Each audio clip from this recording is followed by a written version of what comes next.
Hey, and welcome to another Marchese and Buller podcast, horror, something like that. Today we have the Grey Rooms. Wait, let me just shut this off. Oh gosh, so professional. Sorry, one sec. Desktop. There we go. Now we got everybody on. Today we have the Grey Rooms podcast crew on. We have Brian Black and Jason Wilson, who are the co-creators and owners of the Grey Rooms podcast. Thanks for having us again. Excellent, excellent. And we have Victoria Juan, who was the voice actor for the episode that we're going to be talking about. Hello. And we have Candice. Give me one. Hello. Candice Azalea Greene. Sorry, that thing was very small. And she was the writer of this episode. Hello. She was. And of course, we always have Gary Buller. Hello, rocking up fashionably late, just strolling in, get the cameras on me, let's go. Gary's the reason why we were late, everybody, just so you know. Yeah, it wasn't me this time. Yeah, it was all that cocaine that's covering his lip there. Oh, man. Straight down. So we're here to talk about the episode, the latest episode of the Grey Rooms podcast. And, yes. And this was about spiders, actually. I've got a fear of spiders. I made a deal with them in my house. I said, if I see you, I'm killing you. But if I don't see you, you're fine. Just stay out of the way. And we're good. But the name of this episode was I Didn't Have Arachnophobia, exactly. And it was written, as I said, by Candice Azalea Greene. And it was a pretty good episode. I listened to it I got a chance to listen to it. I was driving in my car, and I was playing the episode, and it's really well put together. I mean, this thing. I mean, I think you guys, if you keep continuing like this, or even if you up the ante a little, I mean, you should start charging for this thing, man. Well, I appreciate that. Thanks a lot on that. That one was it was a really fun episode. And actually, when we read the stories. The thing I noticed I really loved about this episode was that it hit me. Like I knew the sound score and everything I wanted to create right away, so it was really easy. And I knew I wanted to be big and powerful and loud. And as far as charging everybody, we got the Patreon. Feel free to support us if you'd like. I mean, it's we like to put it out there for free because it's all about just getting these stories out and letting these beautiful voices be heard. Absolutely. Can I just say I love the title as well? From Candice's point of view. The title of the story just draws you in straight away. I think it's quite funny. And I too listened to it on the way to work. And again, I don't know why we sound so surprised, but I thought it was a very well produced episode. I thought the story was very good. It made me itch. I thought the voice acting.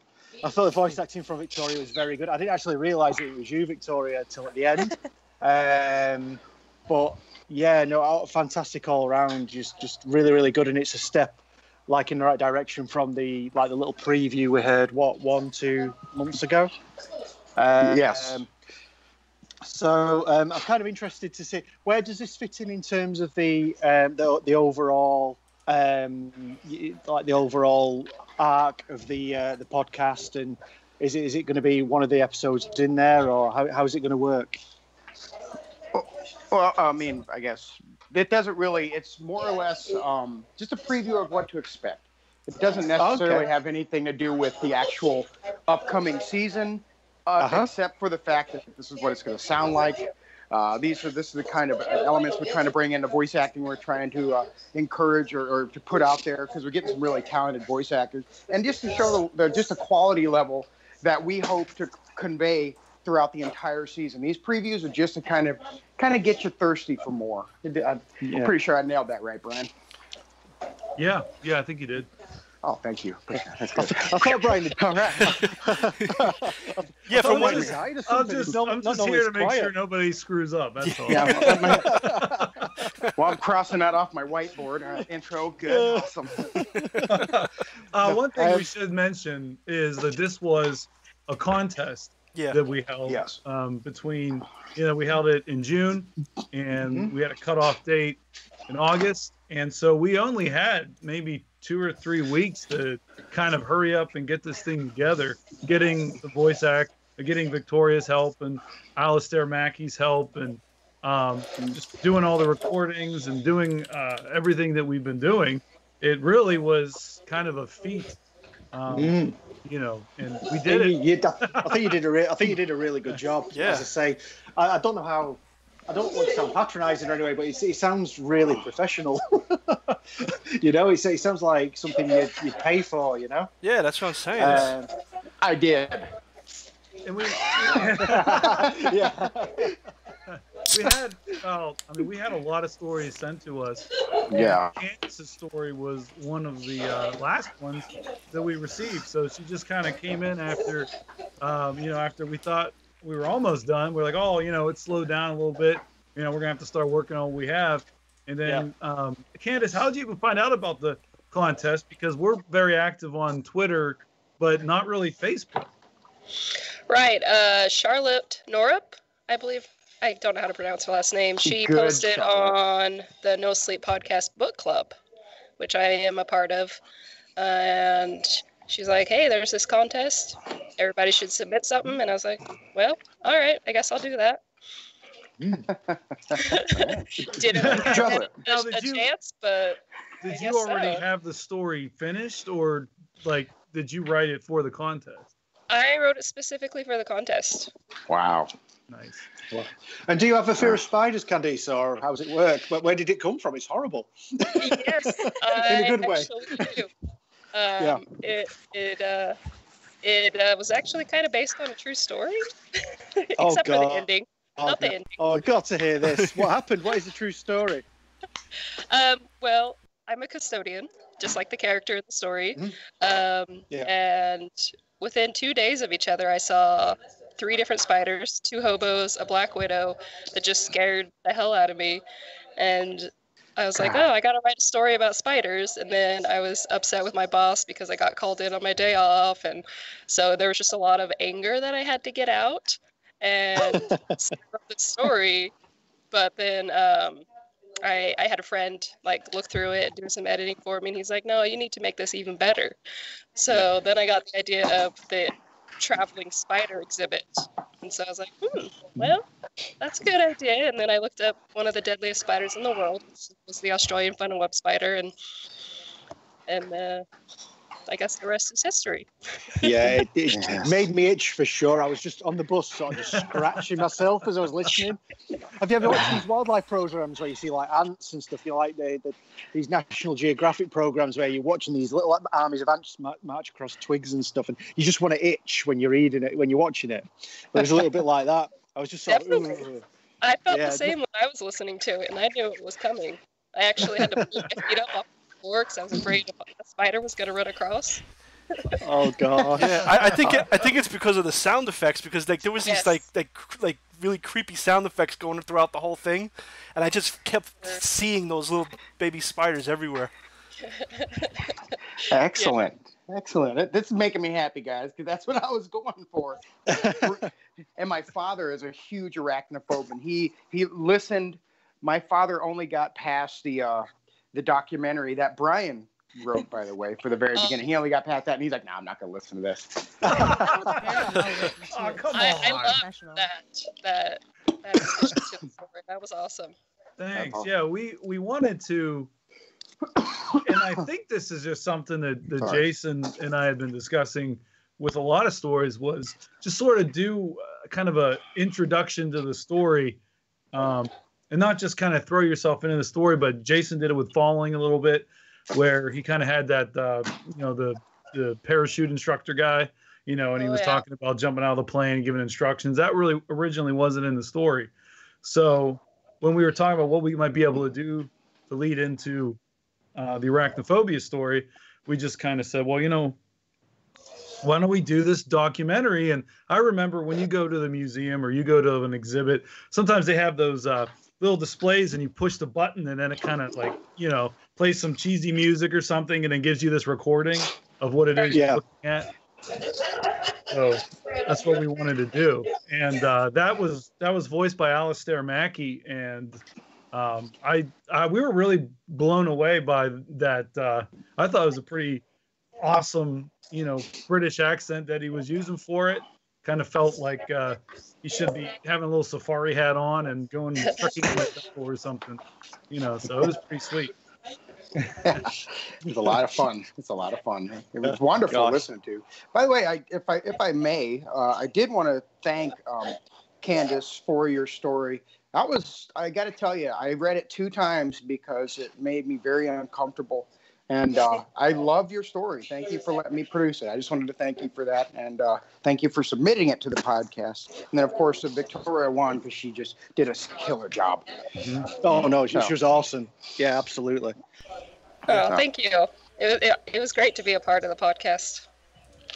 Well, Victoria, how did it feel to what kind of thoughts did you have in your mind when you were kind of creating that character to, with your voice?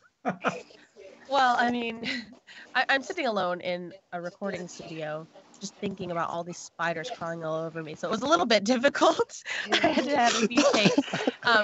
But yeah, I could absolutely put myself in those shoes because I actually was a housekeeper for a time. So I understand how frustrating it is to have to clean up after everybody.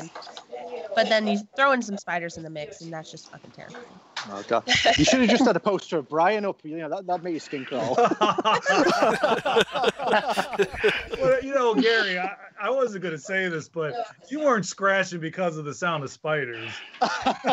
Oh. All right. Sorry. There it goes. 15 minutes in. My mom is going to listen to this and be like, Brian. Oh, gosh. So what was the recording process then? How did you go about it? How did you contact Victoria? How did it all sort of come together from the moment you had the winning story? Well, me and Brian were in pretty close contact. We talk quite often, pretty much every day on this stuff. And when we were going through the stories after the close, we had already read all the stories for the most part and kind of found ones we really liked. And when we closed out the contest, we really just, hit the ground running. We just really read these stories, talked back and forth. And the one that, did keep popping out to us was Candice's. And being that it was a good female role, and Victoria's been part of this for pretty much since the inception. And it was like, you know what? I think that she has a good voice, and I think it would be really good to give it to her. I think she would do the role properly. And so we reached out to her, and she killed it. And then Brian came up with the documentary thing, and he chose to use Alistair. And it was just kind of like pretty much me and Brian just talking constantly and just figuring out what would work right. And then other than that, it was just a lot of Jim Beam and yeah. So what's the process with making the sound effects? Because sound effects were integral to this sort of episode. They were the money shot, weren't they? Really. So how did you go about putting them together, and what was the process behind that? Well, just like with it, being that this is my first ever podcast, that was right there was my second ever audio production of this kind, and yeah. I don't really have a library of sound effects, so as I'm going, I'm building and building and building sound effects libraries, and I actually have a membership to Audio Jungle.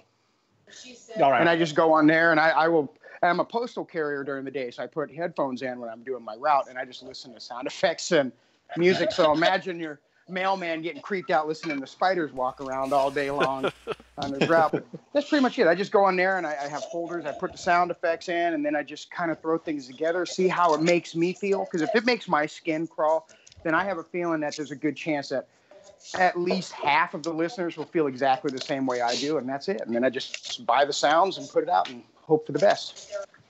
Yeah, and I'm kind of interested about Candice. Has she written stories before that have been turned into a podcast or made into audio books, or is this the first?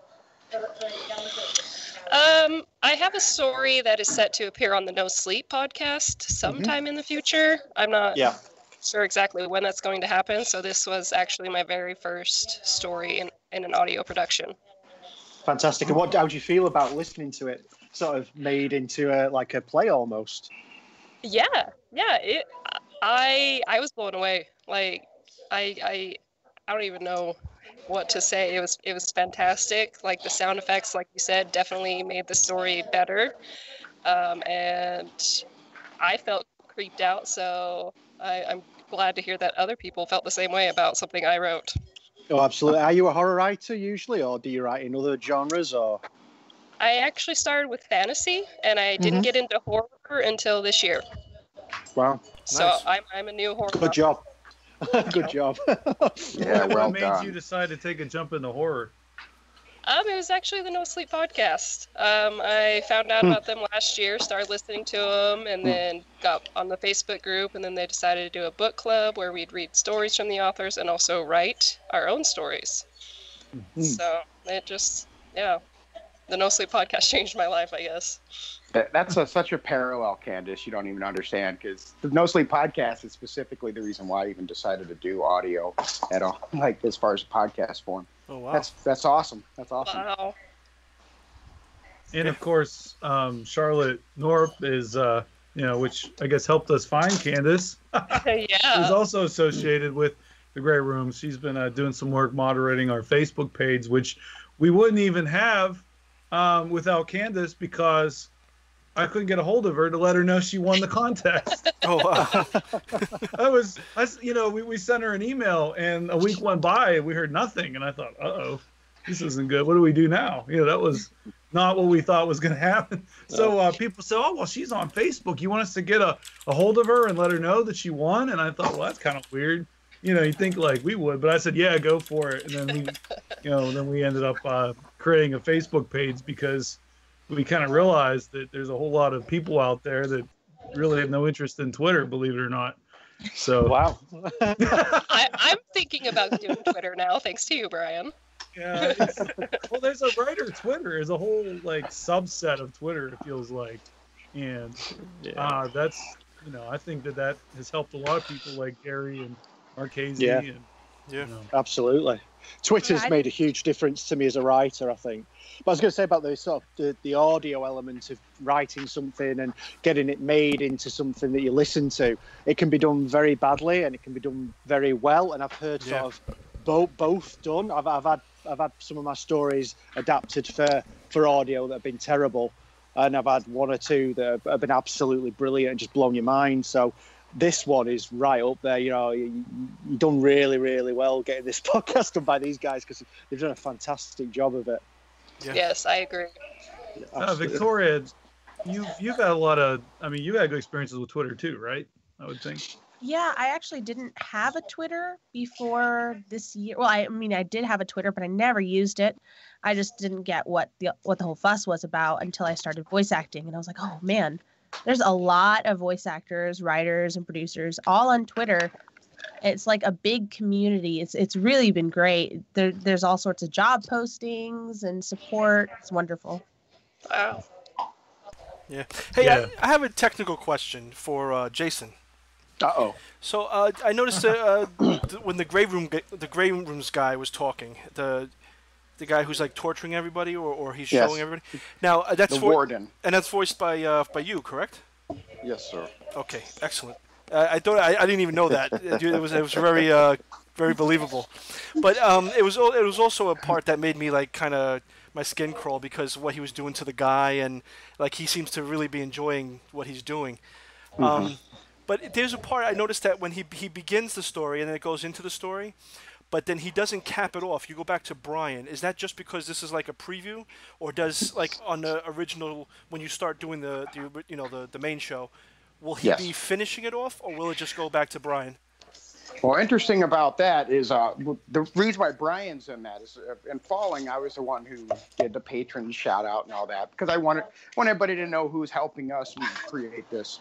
And then I figured Brian's name he's got skin in the game. I asked Brian, I said, do you want to introduce the next story? And he said, for sure. And so that's why. So it may alternate, as far as the introductions for the patrons. We will have that always before episodes, unless you're a patron, which after these preview episodes during the regular season, there will be no advertisements, no intros, anything like that. It's all going to just be straight story. No, none of the garbage.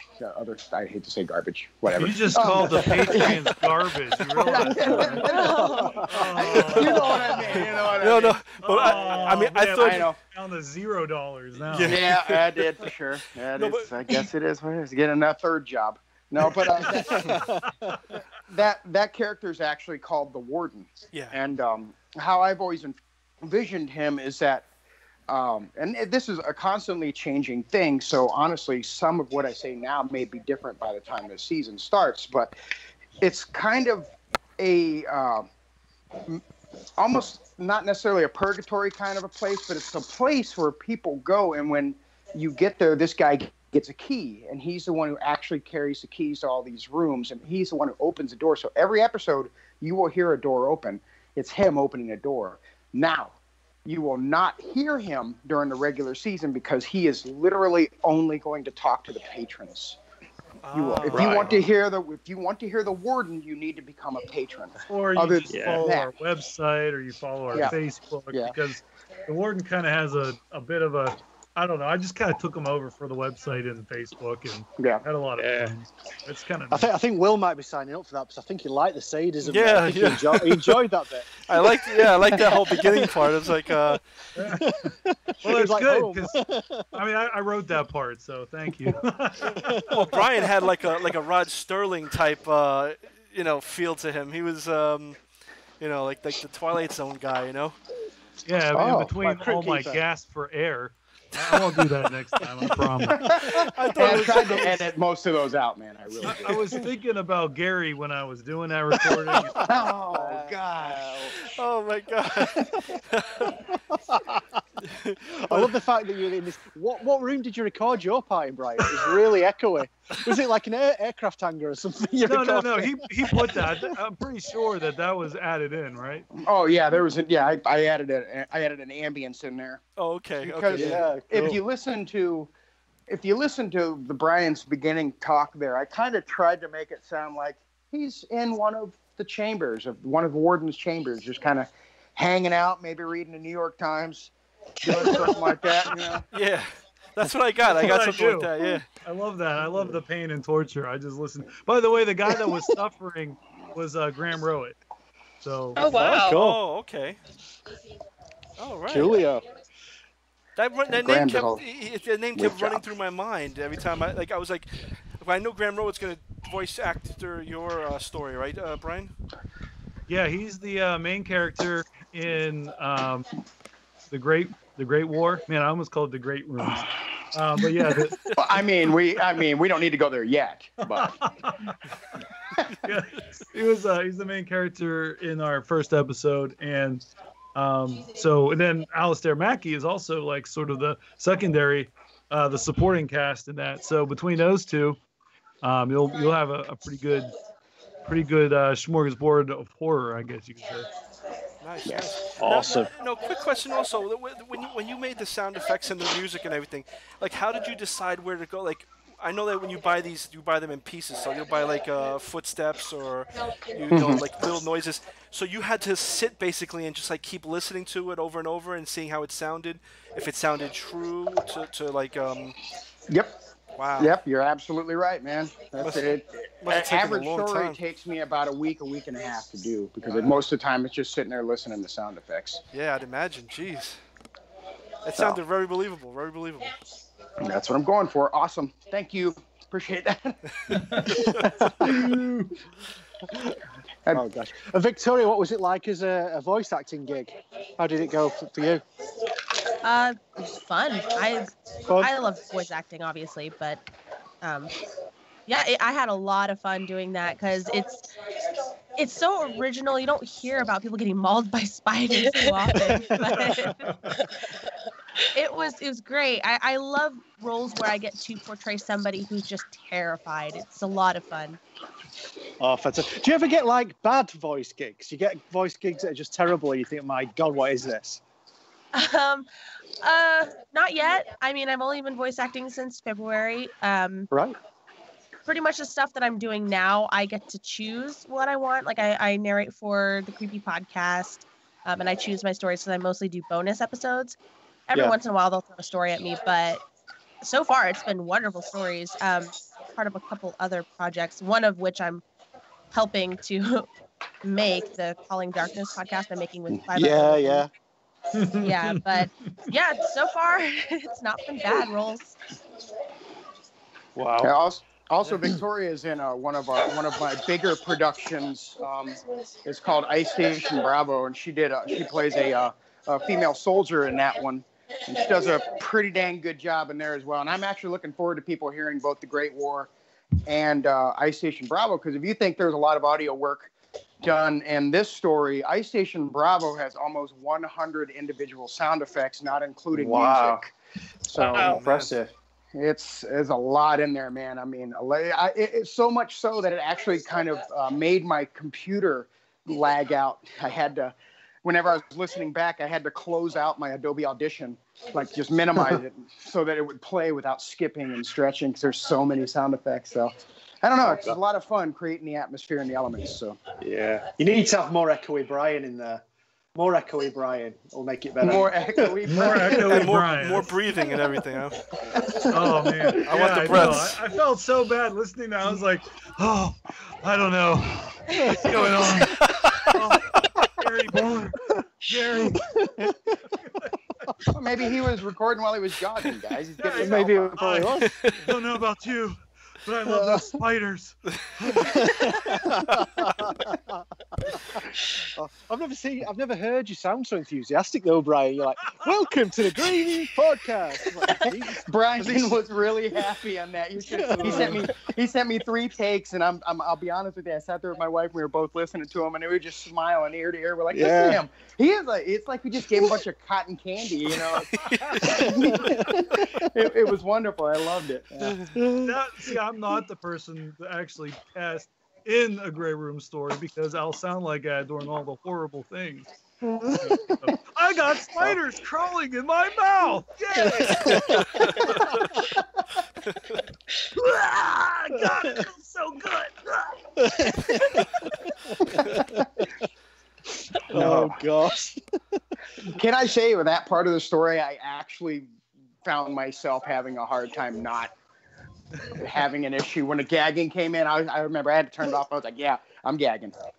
Yeah. What's your tell them about that? How many different layers did you put just in that gag alone? 5. Oh gosh. 5 different gags. Yeah. 5. Actually, believe it or not, they were all males. I couldn't find a female, so I had to actually go in there and change the pitch on each one of those to match Victoria's voice. So why didn't Victoria just gag? Well, I don't know if that's an appropriate question.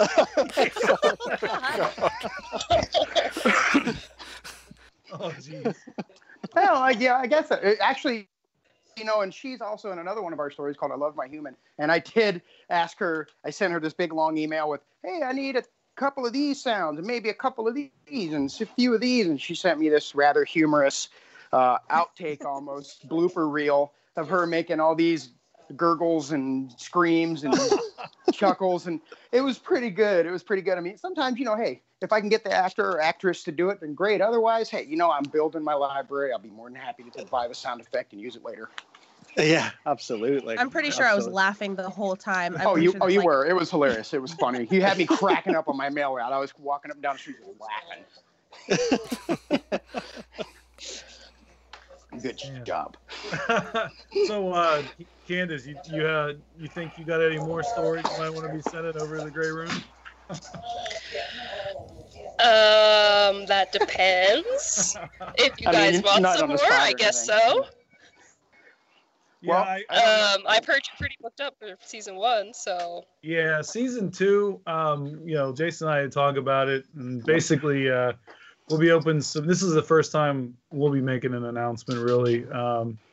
But October 1st through March 1st will be our submission period for season 2. So. Ooh. Yeah. So Marchese actually has some time to do something. Yeah, go on, Marchese, get one in. Yes. Wait, where is Marchese anyway? Is he? Wait, let me ask you a question. With that submission, if you have to now, the format is a story. You could just submit a story, but what if you submitted or you created it specifically like a screenplay? Would that be easier, or would that be better? Or? I think it'd be harder in a lot of ways, because like we want the stories to be first. And wait, what? What was that? What was that? Did you just say powder? I think that was Gary. She said harder, and I just went howder. Oh, That's the English way of saying it. What is going on? like, I don't know. sound like some kind of Bostonian accent there. We're falling apart. It's not even an hour yet. No, but you said so it's harder because, like, do you want to be read? That's being read during the episode, right? Yeah, I think it's easier for the kind of the narrative and everything to be written as a regular story. I don't think we've ever actually cut apart the stories to be in a script format. I think we've grabbed dialogue and sent it to people specifically, or just giving them the story. But yeah. Now for those little pieces, with the warden who's torturing that guy and doing all that stuff that you like so much, Marchese, you sick freak, you. I did write that in a screenplay format just because it's real small, and I just wanted to kind of give more idea for Jason. But I think to take that kind of format for a story, I mean, it might work. We might play with something like that, but I would rather just kind of read it as a regular story. Yeah, I'd actually rather have it just in a normal format as well. Just because when I read it, I kind of put my own little sweat and blood into it. I get an idea how I'd like the environment to sound and all that stuff, and run it across Brian. It's a lot easier for me too, just with the being the story element, because it's just a blank canvas. Yeah, one of the precursors harder for writers too. Not every writer is accustomed to writing in a screenplay format, so it might actually discourage some people. I mean, we actually had some stories even in the contest where we had asked for specific things and people had sent us the opposite. So I mean, But yes. I believe one of the precursors is the character has to die at the end. Is that right? There's going to be a death at the end. Yeah, we're kind of hypocritical in that, because we actually were thinking there's a couple stories where the main character doesn't die in episode 1, and we're like, man, what happened there? But it's generally the role, and will be the role moving forward. Well, if a death or an implied death, like that they're going to go down. Like, for example, even in the arachnophobia story there, you don't know if she actually died. No, seriously, you don't know. You they don't might know. have saved her. It's an implied death, though. I mean, it seems like she's effed. Yeah. Or she could have been. She could be like in some like the gray rooms, talking, because it's the first person story too. So that's another indication that she may not have died. Yeah, and that's actually one of the big things about submissions as well, is that it's first person past tense, right, Brian? That's how we were doing it there? Yeah, we're doing like it already happened. And also, one thing I would like to really try to make clear is that you don't need to try to put the gray rooms inside the story itself. This has happened a couple times in stories we've received. We've never said that, but I guess people got this idea that it needs to be in there. So either, for instance, at one point Raymond was mentioned in the story. At one point, the gray rooms itself, like watching, like the warden was in the story, watching this like some weird story happen. Just don't do it. Just write your story. Tell your story as independently as you want. And because what happens is the main character of the gray rooms, the guy that's the central part of the story, or in the preseason stories like Candice's, we're all basically living those last moments of that custodian's life. That's kind of how that works. That's why he says, I want to show you something. And, he opens the door. Let's go take a peek. We're all living within that custodian. So we're all suffering. So if you feel creepy, that's good, because that kind of makes it more, more meta, I guess. Very cool. Are you thinking of submitting, Will? Yeah. I'm actually finishing up a few stories, so maybe one of those could be for them. I'm not like, I don't have any place in mind yet. So. Nice. Yeah, the first season is going to be over May of 2019. Once we started in November, so I think, Jason, we're really looking at starting November back in again November of 2019 for season 2, right? Yeah, that seems it. I just like to, I guess, keep it static like that because it just gives me a lot of time from March till November to really get these stories selected, hashed out, cut up, recorded. It's thank God we have a lot of people actually working with us behind the scenes that know people in the voice acting community and stuff, and they help. It takes a lot of work to get this audio sent back, and November 30th is a long time to be able to produce the best sounding movie for your ears that I could possibly do. Because I don't want to just put music here, the sound effect there, and they're telling a story. No, I want to create an experience with every story. That's what I'm trying to do. Cool. You're a postman, Jason, is that correct?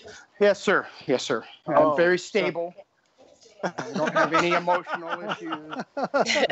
Don't worry about I was gonna say, did you get any ideas on your rounds? Does anything strange happen? Are you thinking that might be a good idea for the Grey Rooms? Oh yeah, but I mean, it's a mailman. Yeah. It's going postal. I mean, that's a story in and of itself. I always have ideas when I'm out on my route, but I'm not a writer. I haven't, like Falling was literally an idea, and I sent it to I said, Mike, hey man, when you want to write this story? He said, yeah, I'm just an idea guy. I can't write anything.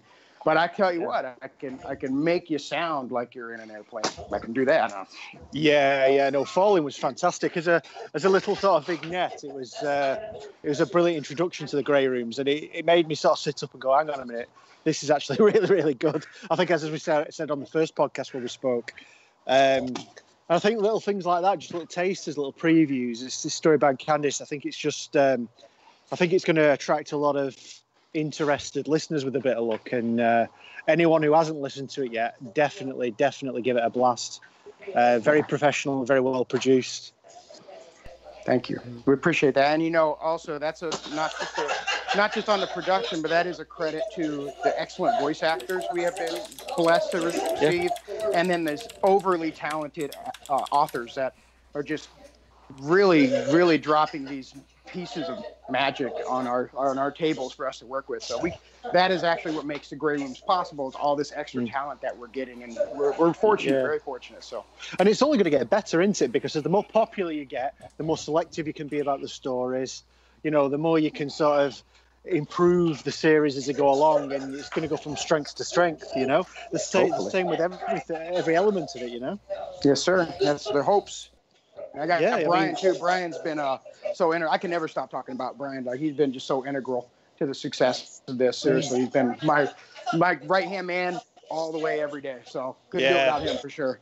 Yeah, by season 3, he's going to be gone. You're going to get rid of him. Yeah, I don't want to say anything, but I'm actually turning in my resignation at the end of this podcast. All right, well, Jason at thegrayrooms.com. I guess I'll be taking applications. Just get anyone to do it, Yeah, Monkey can do it, come on. Sure as heck won't be me. I'll tell you what, that's going to be a bad story right there. Get some of those fan fiction people to write that, Oh gosh, you get fan fiction submitted. No, I would want that would be great. I would make my own spin-off episode, The Grey Rooms of Fan Fiction. Oh man, that'd be amazing. And then Snape had sex with Dumbledore. Oh God. Potter. Powder. Powder, Snape, powder. Oh You could call it something like the Pink Rooms or something, couldn't you? Oh my God. No, the Gay Rooms is good enough, guys. Come on. Sorry, guys. Oh my God. We thought of all the. So here's a very important question. Yes, sir. Candice, what cafe are you in? I mean, don't give your actual location. Yeah, don't. I'm in Will's actually in a car now. No, it's an Idaho local cafe. Nice. What's your coffee of haven't even choice? heard of it. I'm drinking a chai tea. Nice. I like chai tea. I like the pumpkin spice, which is coming back in soon. I had one like the other day. If it's not already in. Yeah. it's Oh, in you now. lucky man. Who would have thought Gary was one of those? I'm drinking a Bud Light, guys. Ain't gonna lie. I was drinking vanilla Coke. Now I'm drinking water. So there you go. Oh, hard stuff. orange. Get this guy an Uber. My coffee. I'm so Snorting sad I don't have any more. Go get some more coffee. Or no, get your boyfriend to get you some coffee. Come on, chop chop. Yeah. No. I'd rather not. He'll open the door and the dog will come running in and the cats will run in after him and it'll just be a big mess. What is that? Somebody's drinking some shaken not stirred over there. It's like, Sorry, that's me. That was my old soda cup that had ice in it. I just dumped it out. I thought it was a wooden box full of teeth. Possibly. Actually, you know what? I friggin' like that idea. That's awesome. That makes me think of like some kind of demented tooth fairy story. Ooh. Yeah. I'd love to write something like that. Have you seen Don't Be Afraid of the Dark, the Del Toro film? Which is a remake of a TV show called Don't Be Afraid of the Dark from, I think it was like the late 80s or something. But they're murderous tooth fairies in that. Wait, Gary, you said Don't Be Afraid of the Dark? 90s. That was in the 90s. Dobie. Was it? That was a great show. That's a good editing program, Dobie. I know. We're talking about that little thing from Harry Potter, right? I'm putting this into my fan fiction. Gary loves Dobie. Snape, Dumbledore, and Dobie. Dobby. Oh gosh. Dobby. That's it. Oh, Dobby. Don't be naughty. Oh my wow. Gary does the voice acting for Dobby. Oh gosh. Right, no word of a lie, guys. I'm gonna have to go for literally 2 seconds because there's a large spider in my bedroom that my girlfriend wants me to remove. You speaking of which, Candice, you might like this one. The day that your story aired, the day that it released, I think I told Brian this too. I was out on my route. I walked through probably 25 or 30 friggin' spider webs that day. I was like, what is this, karma? What is this? What's going on here? What did I do? But I thought of you all day. There you go. Thank you ever so much. I appreciate you. Yes. Yeah, every time I see a spider at work, I'm like, gotta run away before it kills me. The thing that was in the news. Wait, Victoria, you said you were allergic to spiders, right? I am. Not enough to kill me, just enough to be really annoying. Oh, wow. Like, do you swell up, or is it like... Like, if a spider walks on me for too long, the little hairs on their legs will make me real itchy, which, I mean, that's common, but I get super itchy. But if they bite me, at one point, my arm swelled up for, like, 3 days. Oh, my goodness. But it's bad. Well, thankfully, we don't let spiders crawl on us, so we're good. Oh, my God, that's crazy. No, but that thing in the news the other day, I think it was the day after the story aired, that museum... Wasn't that great timing? We couldn't have planned that publicity. What was it, like a Pennsylvania or Philadelphia museum that... I don't even know what kind of spider it was. Oh, a whole bunch of them, apparently. Yeah, there was a bunch. Wow. But the worst was a sand spider, and I guess if it bites you, it can rot. Its bite can rot 25% of your body. Holy cow! What the heck? Wow. Yeah, that's what it was saying. So apparently, you don't want to get bit by that thing. Well, I think I have a sequel idea. Yeah. Well, I was, Sand spider. We assumed that Jason paid for the sound effects of spiders, but I don't know. He might have made a trip to Philadelphia. I'm just saying. Oh, so it was Jason, not me. I'm trying not. to blame me. I'm There just it not is. gonna say nothing about this. Holy poop! Look at this thing. Look at the size of that thing. That's gross. Yeah. I wasn't talking about Gary, by the way. Oh, God. Yeah, you see, I don't even think he's around to defend himself right now. That's the No, he Don't is. act like He's you're not hunting impressed. spiders. He posted a giant spider.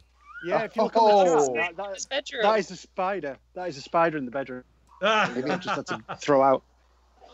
Yeah, nasty. it's all your fault. I don't get it. Like this whole last few days, I have seen more spiders than I think I have in the last couple of years, and I'm like, wow, way to go, Candice! We put this out there, man. He's the prophet of the arachnopocalypse. Yeah. So I blame Candice 100% for this bad boy. Yeah, those are weird looking spiders, Gary. Yeah, horrible. My mom hadn't seen a spider all year. When she listened to that Candice story, she saw a spider on the ceiling. So there you go.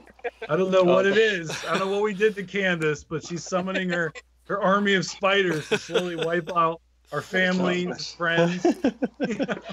Yeah, I wonder if this is a Grey Room sting, because right after Falling came out, I noticed that when I was on my route, actually it's gone down. When Falling came out, I noticed a bunch of single-engine private planes flying all over the city. I really noticed lots of single-engine planes, and now I don't notice them anymore. Now I'm noticing spiders. So, when we release these war stories, what in the heck are we going to expect? Oh gosh, man. Anything could happen. You better watch out, North Korea. Here we go. Talking of really good spider stories, I don't know if anyone's read The Hatching by Ezekiel Boone. That's really good. If you haven't listened to it or read it, get a hold of it, because that's a really good spider story about these horrible, weird arachnids that they find. I think it's like in Peru. And if they bite you, they basically inject lots of baby spiders into you. Oh no! Yeah, and they like swarm, and there's a follow-up to it called Skitter. I think it's called the follow-up. Where are the spiders based? Skitter, yeah. So, no, absolutely check them out. They're from Peru, I believe. I've never been to Peru. Right? Yep, I'm right there with you. No, I'm staying right here. Yeah. I mean, so no, it's really good. They dig them out of the ground, and they're like cocoons in like archaeological digs. And when it reaches a certain temperature, they hatch. So they come out like in their like hundreds, and they just breed, and just like you say, as soon as you bite someone, lots of babies sort of burst out here after a period of time. No. There was a story, and a lot of us are familiar with Scary Stories to Tell in the Dark, right? Yes.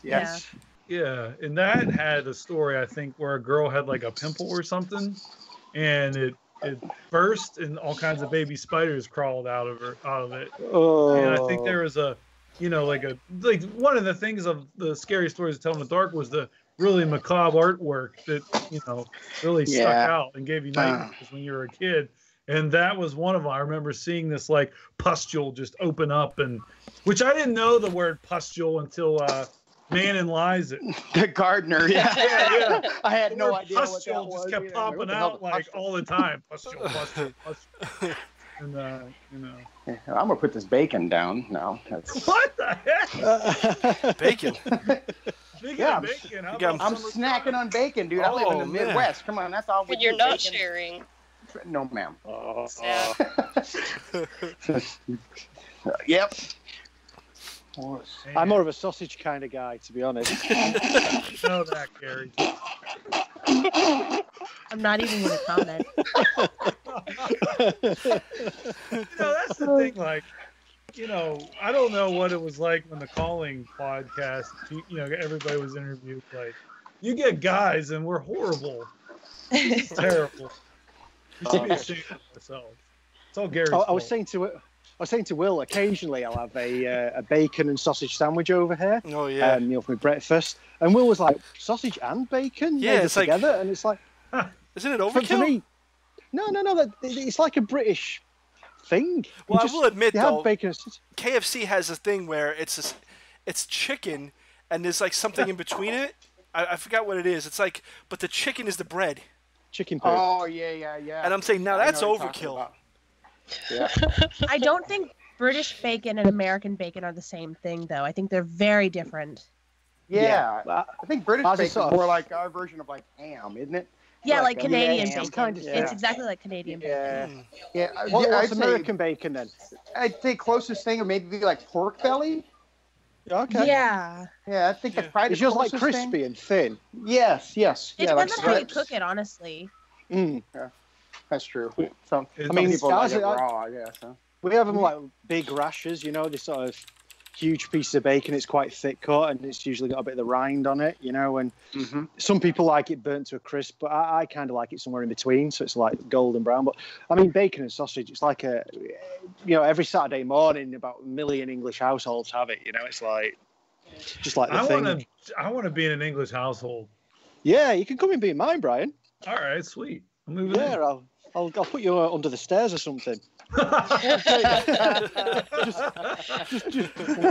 a comment from Brooks, and he wants to know about the Patreon swagger. Oh. Hey, I don't. I'm not. I'm on my phone. I don't. Forgive me. I'm really technologically behind. I can use the computer if you need me to look something up. I just want to make sure Brooks got his. I think he told me he said he got the key. He wants to. He said, "Hi, Brooks here. Tell us about the Patreon swagger. I received the coolest key." Oh, cool. Okay, cool. He got it. Brooks got it. Yay! All he got was a key. He got kind of ripped off. Just kidding. Well, basically, the Patreon works. We have 4 tiers. Each tier has similar and different rewards. Like every tier, the tiers are 2, 3, 6, and 15. All the tiers get early access to the episodes. Some of the tiers get a bunch of, when I put stuff in there, all the patrons usually are the ones that only see the comments, and not every one of them, like the $2 and the $3 don't normally see a lot of the stuff that the 16 and 15 do. And then I think it's the $6, I'd have to look at it again. I think it's the $6 and the $15 get stickers. And I'm still fighting with the dang designer over one sticker.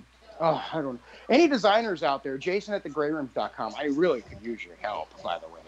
But I'm telling you, I've gone through 3 designers for this custom sticker I'm trying to make, and it's like, oh my gosh. But the $15 tier, our top tier, everything's unlocked. They also receive a pretty much a welcome to the Gray Rooms package, where they'll receive a pendant with a key, and that key will have also an envelope that has a real wax seal on it. And inside this envelope, it has your room. You were given I handwrite the room number on there and everything, and you get your actual room description of the room you're going in for the key that's on your pendant to open it up. That's cool. No, it might look like Brian's stickers. bedroom or something. Well, we don't want to talk about that. Hey, Jason, I'm calling you out on this. I'm calling you out on this. Uh-oh. For the key holder $15 patron, you still have the word skeleton misspelled on there. Oh yeah. Oh, okay. Well, I got. Yeah. That's it. It's over. I have no answer. I have no answer for that at all. So anyway, like SKELLYTON. Maybe it's his own special brand of skeleton, and it's different from regular. Skeleton. Guys, I'm an audio guy. That's what I do. Right? So I don't write. I don't count. It's all phonetic. Yeah. Right. Exactly. But yeah, the other thing is, the monthly Q&A invitation, when are we starting that, or have you already been doing it? Well, I tried a few of them, but honestly, I believe I'm probably going to try to do those during the regular season, because I wanted to try to do some during production, but I'm so swamped, man. Just like with the amount of sound effects and music I'm putting into each one of these stories, I'm literally going to one job. I get off. I'll go to my second job. I'll come home and I'll sit behind a computer for 2 o'clock in the morning, go to bed, get up and go to the post office. And on my days off, I'm usually sitting behind the computer for 3 to 6 to 7 hours working on these stories. I would like to do Q&As. Just for the current patrons, I actually do apologize on that. That's probably going to be a regular season thing. I really don't have a lot of time for it right now. I'm trying to get this season together for the release to make it sound the best I can. So bear with me. There's going to be some changes and all that stuff to Patreon, but I'm new to it. It's going to get better. I can just tell you that for sure. Nice. Thanks, Brian. I appreciate it. do have bonus episodes that we're going to be doing, and I think the total is 4, $15 tier. So we'll have those 4 bonus episodes coming out, and we are planning. Even though I announced that next episode was going to be November 30th, we are planning on an episode on Halloween. Yep. So, Oh, nice. Cool. we are doing that. That's our little gift to everybody. And that's going to be Bo Chappell's story called Lookalike. Wow. Also another winner of the contest. Yes. Yeah, he was the second winner. There were 2. We were going to do Candice's story as like the next main preseason story. And then we were going to do sort of a bonus story for, whoever won the second one. So we got Bo. He's going to be up there, and he's tickled pink. Nice. He's already excited about his story. He wanted a New Zealand voice actress, and we thought, wow, this is going to be difficult. And we had our top men on it, and they were able to find us a girl with a New Zealand accent. Oh, nice. Nice. Correction, she's an American who does an absolutely spot-on point New Zealand accent. Well, she lives in Canada, right? So Canadian. Hey, Canadian. See, that's it. I'm an audio guy. I'm just standing here. I'm done. I'm done commenting. Okay, she's a. It would have been kind of cool if she was an American who lives in Canada who speaks New Zealand. Yeah, she does a great job. Excellent job. So. Yeah, we got all kinds of stuff going on. It's a fun time. Yeah, I'm trying to dislodge my foot from my mouth right about now. Well, maybe you should stop eating. I'm picking the bacon back up.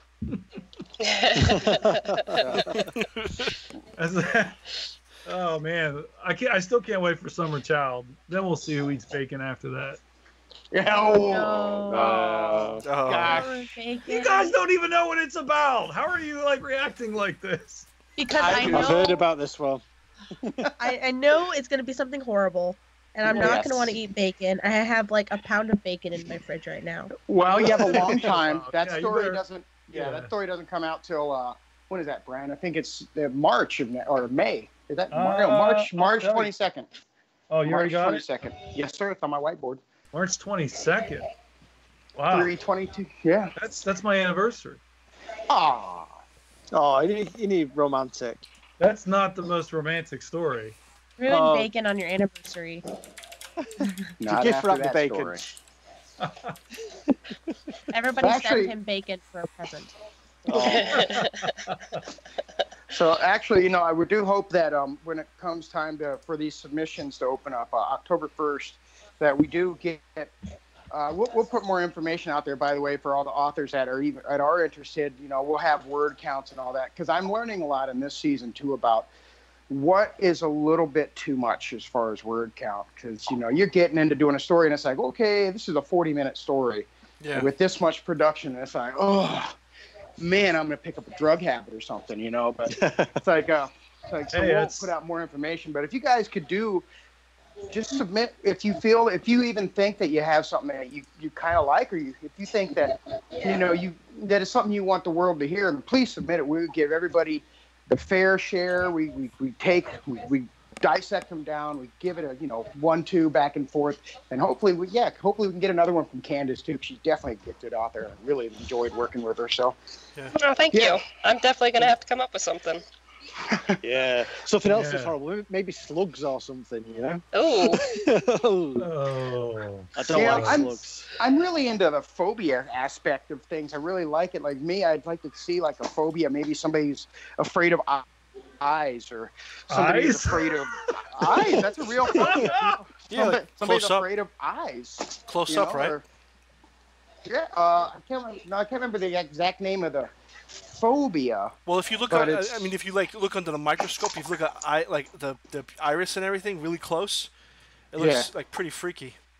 Oh no, it's terrible. It's actually kind of neat. It looks like an alien world. I've seen those pictures before too. But I like the phobias, drownings and just that. I really like that stuff, because if it just makes somebody just feel really terrible, then I want to produce it.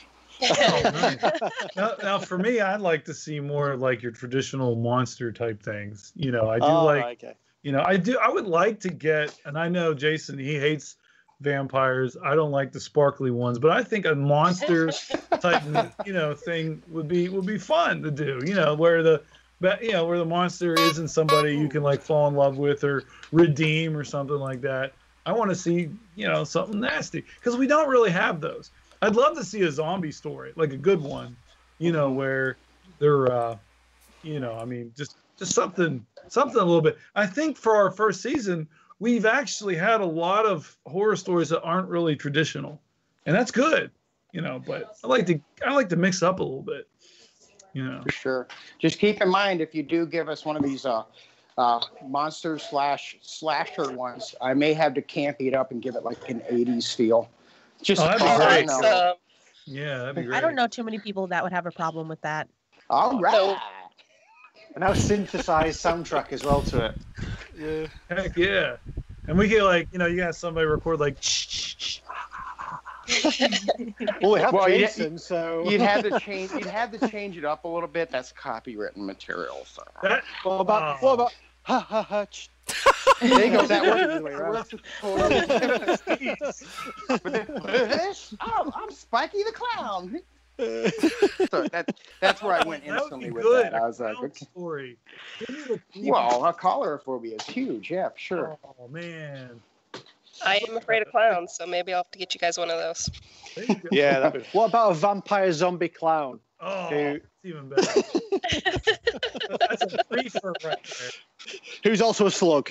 Oh, of course. I think you just got a postage stamp bingo with that idea. You just want to... Well, oh gosh, I totally forgot what I was going to say. Never mind. I was gonna ask Candice something. I can't remember. Never mind. It may come back to me. Whatever. Oh, man. Where's Willie gone? Oh wait, my shit was on mute. Wait, what? I had my mic on mute. Have you been talking this whole time? No, I was trying to talk and I was like, why can't anybody hear me? No one's listening to me. Hey, does anybody know where Willie went? Wet Willie. No, so I was just saying that I have a horn named Gary, and it just played the hour point.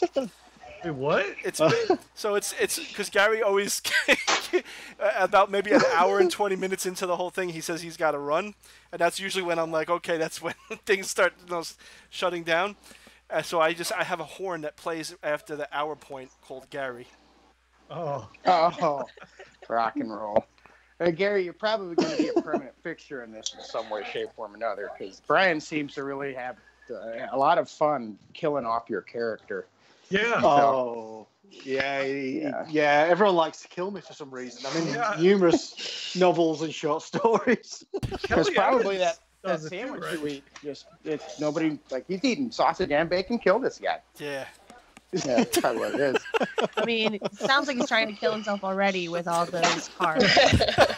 Yeah. I will say this. If anybody wants to score bonus points, if you kill off Gary Buller in your story, we'll be even more inclined to take it in season 2. Oh, man. Yeah. This is going to be crazy. It's going to be the Great Rooms Kill Gary. The Gary Buller. Our first episode will be called Die, Gary, Die. Did any of you guys read the short story Renee Miller did about me and the ham sandwich? No, but oh my God. What? Renee Miller, she's a really good writer, She wrote a story with me in it. And it's basically I murder my girlfriend and the last thing she ate was a ham sandwich, and I keep the ham sandwich in the fridge and take it out and make love to it every day. Oh, God. Oh, God. That's the story. It's not mayonnaise. No. There is a really bad mayonnaise part in it. Oh, God. Oh, my. But that's Renee Miller. It's like erotica sort of horror. Those female horror writers, man. I know. It's just... Holy cow, that's terrible. Oh, Gary, gosh. what did you think when you read Well, that? What did I think? I thought it was hilarious. I thought it was really good. It made a change for me. Well, I do die at the end, but it made a change for me just dying horribly. At least I got to play with a ham sandwich for 2 or 3 months. That is so messed up. Oh, great. She's got that book out called Eat the Rich, and I'm just afraid now. Yeah. You want to know who Rich is, don't you? yeah. I thought it was just a rich guy. Maybe it's not. Oh gosh. And on that note, I really am gonna have to go now, guys. My little is cry for me. So he's got to go make himself a ham sandwich. Well, I just wanted to take this opportunity to thank both of you guys for having us on again. It's always a pleasure talking to you guys. I listen to your your YouTube channel and stuff, and then I know that Brian and I really enjoy creating this podcast. We always love the reactions and responses that we get, and just rest assured that we're going to do everything we can to continue to produce the highest quality audio that we possibly can for you within our limitations. And thanks to Victoria for just being a great, not just a great friend, but a wonderful actress. And she did a great job. Help. Yeah. And then Candice for, I'm just now meeting you. It's been a pleasure having you sit there and listen to me probably sound like a complete buffoon, and that's great. But your story was wonderful. I look forward to more of your talents, and thank you for what you did, because you have helped make the Grey Rooms that much better. I greatly appreciate it, and I appreciate all of our patrons and everybody who has downloaded. Thank you. Sincerely, I appreciate everything. This is still very humbling and overwhelming to see the response we're getting, and I enjoy it. So that's why we're going to do everything we can, because you are all worth it. So thank you. Thank you. Oh, very well said. Yeah, no, and I sort of echo the sentiments from our point of view. It's always great to have you guys on. It opens us up to the podcast thing. We usually have like written literary stuff, and this is something completely new. I'm really delighted to be involved with the Grey Rooms. I've got my own story in there, as you guys know. So no, it's fantastic, and hopefully this partnership will continue, and we'll keep tabs on each other. Yeah. And then we got you. You come back on. I mean, each show if you want. You just advertise it, or if you like the Halloween one, love to have you on, because that's a great time for horror. Yes, sir. Yes, sir. Fantastic. So, thanks again to all of you, everybody, and the human horror community and Twitter as a whole. Thank you very much. Yeah, thanks, Victoria and Candice and everyone, Jason. Not Brian. I don't care about Brian. Thanks, everyone. Thank you, guys. Thank you, and I'll see you on the other side. Yes, sir. All right. See you. Bye-bye. Bye, guys. Bye.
Oh, yeah?